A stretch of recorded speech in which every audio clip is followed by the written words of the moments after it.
So I've always been interested, I think everyone really is, but in kindness and love and getting along, and why can't we have, love and peace in the world instead of having so much of the opposite?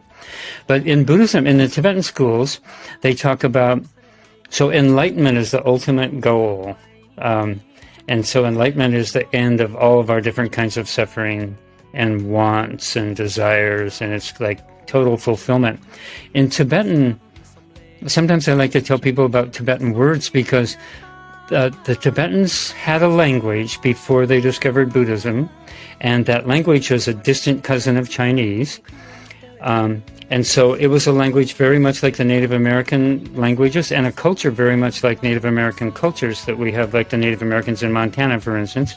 In eastern Montana, there's a big plain, and so a lot of the Tibetans are nomadic. So in the teachings, there's a lot of metaphors having to do with the natural world and the love of the natural world. And one of them, they say the bird that flies to enlightenment has two wings. And one of the wings is love and compassion, and the other is wisdom and insight. And so then the process of meditation actually is a vehicle, it's a way to become who we really are.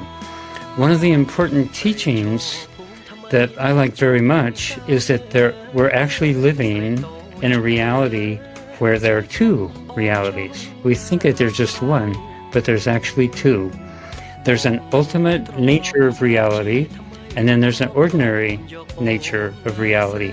So for instance, Newton came up with a lot of the rules, laws of how the physical world works.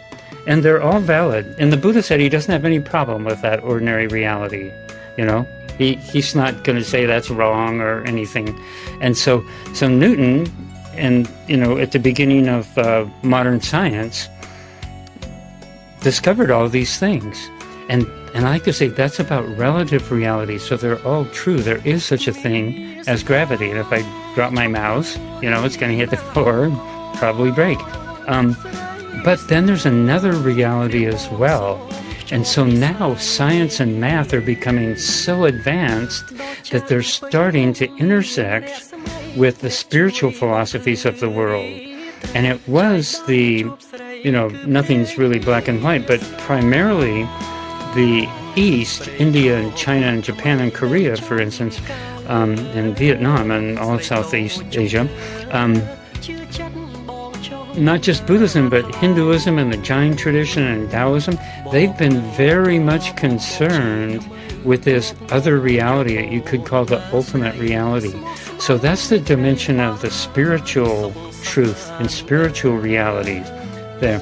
And so then ordinary people, we're kind of living in those two realities, but most people haven't been taught about the inner reality, especially in the West, in Europe and America. They haven't been taught about that very much. Actually, the 60s brought in a renaissance of interest in what I sometimes call the wisdom of the East, all these different traditions that I just mentioned. So one of the things that we have to do as human beings, and then no one knows there's a lot of mystery about life. And it's, some people think that certain books have all the answers, but some of those books were written thousands of years ago, so they're not very good at talking about contemporary problems. How about global warming, or racism, or sexism, or these things like this, ageism. So then a part of the human task, if I could say, acting like I know, but it's a theory that I subscribe to, that we need to integrate these two dimensions, the spiritual dimension and the physical, ordinary world dimension.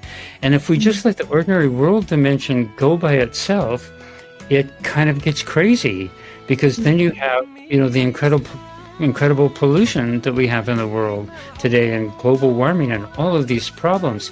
That's people mostly fixated on how they can have more money and power and take care of themselves more, and they're not paying attention to the fact that we're all interconnected, and we're even interconnected with the elements like fire, water, earth, air, and the space, right?